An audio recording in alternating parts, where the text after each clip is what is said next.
There is no grave deeper than a love buried alive.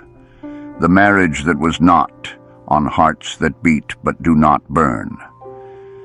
Men and women of this age and all ages gather close. Let me speak to you of a tragedy more common than death, more cruel than war, more silent than the grave. It is the tragedy of the marriage that was not. Not for lack of ceremony, not for lack of years shared beneath the same roof, but for lack of that sacred fire which turns two souls into one. I have walked through the ruins of such unions, have seen the hollow eyes of husbands who wake beside wives they do not know, of wives who speak to husbands who do not hear. They move through the motions of devotion like actors in a play long since forgotten by its audience. They share bread but not breath, a bed but not a life. And in the quiet hours when the candles gutter low, they ask themselves, how did we come to this? The answer, dear souls, is not in the great betrayals, the violent ruptures that rend the fabric of love in an instant.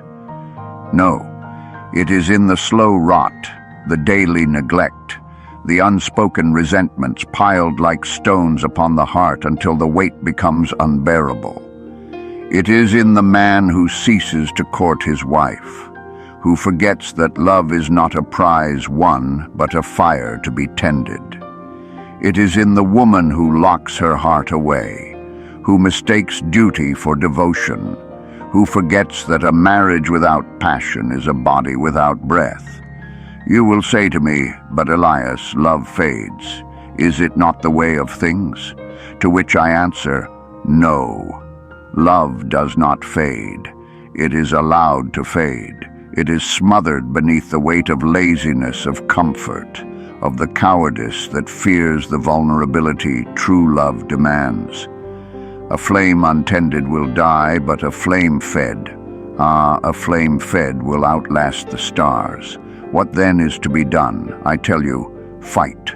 Fight for the love that once burned in you as if your souls depended upon it. For they do. Court her again as if she were a stranger you must win. Look upon him with the eyes of one who has just discovered a marvel. Speak the words you have left unsaid. Tear down the walls you have built between you, and if the embers still glow, fan them into flame once more. And if the fire is gone cold beyond rekindling, then part, not with hatred, but with sorrow. For it is a sorrowful thing when what was meant to be a sanctuary becomes a tomb. But let it be a clean break, a honest end, not the slow death of two souls chained together in silent misery. Better to have loved and lost, they say. But I say, better still to have loved and fought for it with every breath in your body. The heart knows no halfway house. It is either a temple or a ruin. The widow who married a shadow, unloving the dead while they yet live. There walks among us a woman. You have seen her, though you may not know her name. She is the widow who married a shadow. Her husband breathes, his heart beats, his hands move. But the man she loved is gone, not by the cruelty of death, but by the slow erosion of spirit, the retreat into some inner cavern where she cannot reach him. And what of the man who shares his table with a ghost, who wakes each morning to a woman whose eyes no longer light at his presence, whose laughter is a memory, whose touch is but a formality? They are two graves standing side by side, marked with names but empty of life. How does this come to pass? I will tell you. It begins with silence, with the words unspoken, the wounds unhealed, the chasm unbridged. It begins when pride becomes more precious than love, when resentment is nursed like a child rather than strangled like a thief. It begins when two people forget that marriage is not a contract but a covenant, not a division of labor but a mingling of souls. I have heard men say, "She is not the woman I married," and women sigh, "He has changed." But I ask you, who among us does not change? The boy becomes a man, the maid becomes a mother. The years carve their lines upon our faces and their lessons upon our hearts. The tragedy is not in the changing, but in the refusal to love the changed. You vowed for better or worse. Did you think the words mere poetry? The worse will come as surely as the sun sets. Sickness will come, failure will come, seasons of drought will come. And in those moments, you will have a choice, to turn away or to reach across the darkness and say, "Here I am, however you are, wherever you are, here I am." But if you will not do this, if you will not love the living, breathing, changing soul before you, then what claim have you on love at all? The fatal bargain when love is traded for comfort. There comes an hour in the life of a man or woman when they must choose between the fire that demands everything and the ashes that ask nothing. Too many choose the ashes and call it peace. The coward's marriage on those who fear the storm in love. I have seen them, the men who marry not for passion but for convenience, the women who bind themselves to suitors not of the heart but of calculation. They speak of good matches, of sensible choices, as though love were a ledger to be balanced rather than a wildfire to be surrendered to. And so they enter their gilded cages, these cowards, and spend their years in quiet desperation, wondering why their souls grow thin. But love is no tame thing. It is a tempest, a quake, a force that will not be bargained with.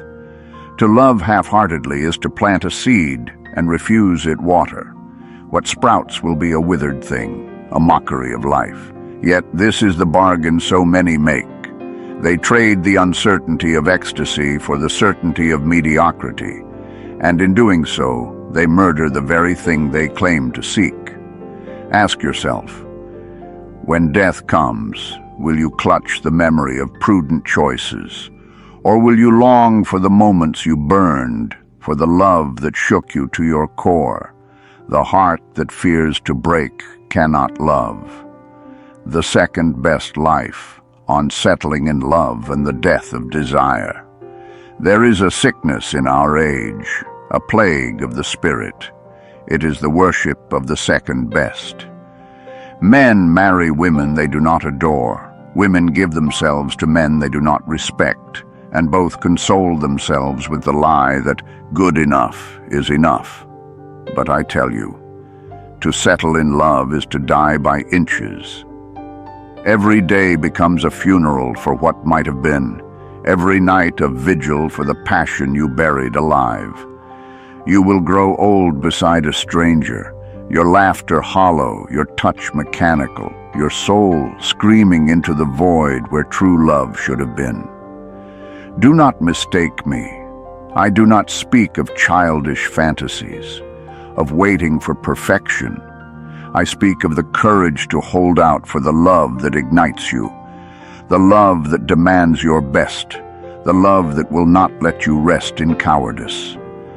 That love exists, but you will never find it if you kneel at the altar of practicality, on the bones of betrayal, when love turns to dust in your hands.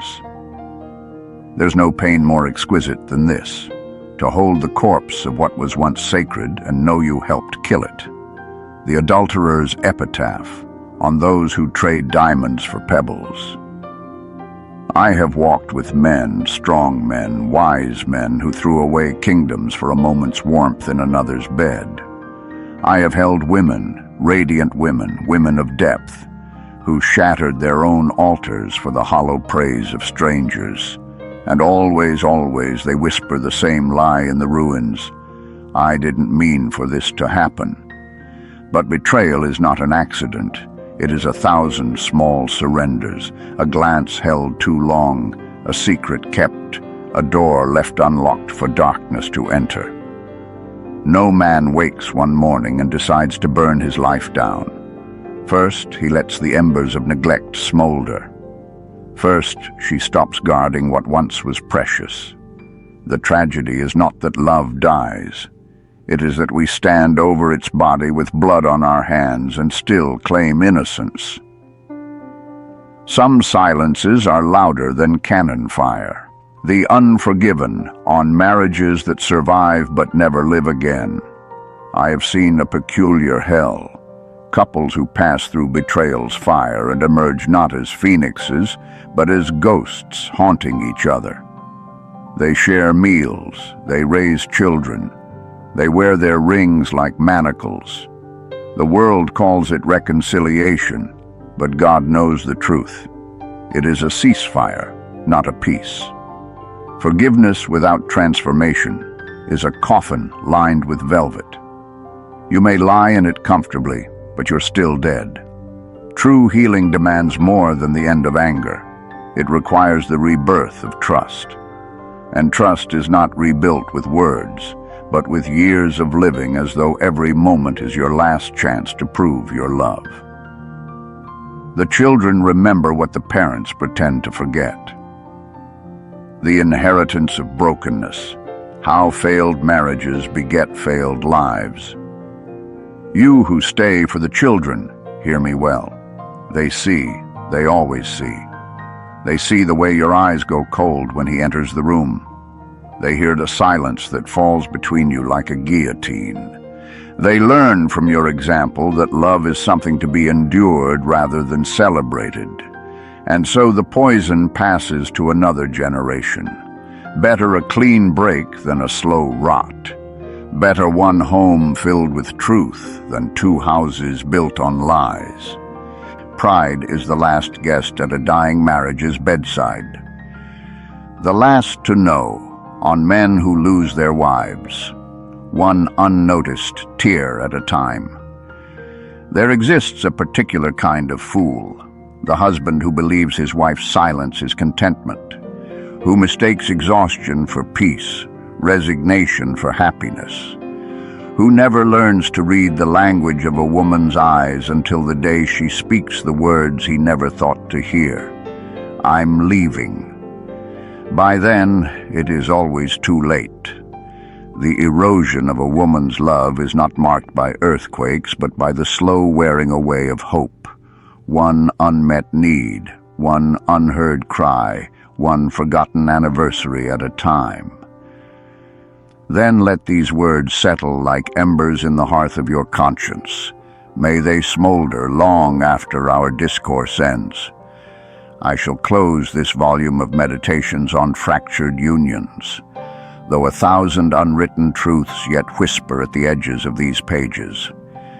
The ink grows thin, the candle gutters low, and even the most urgent wisdom must sometimes yield to silence. Should you return to these letters when the night feels heavy or the path unclear, remember, these are not mere words, but excavations of the soul. Handle them as you would live, with courage, with intention, and with the terrible understanding that love demands everything or it will settle for nothing. Until our next meeting across the ages, I remain your faithful witness to truth.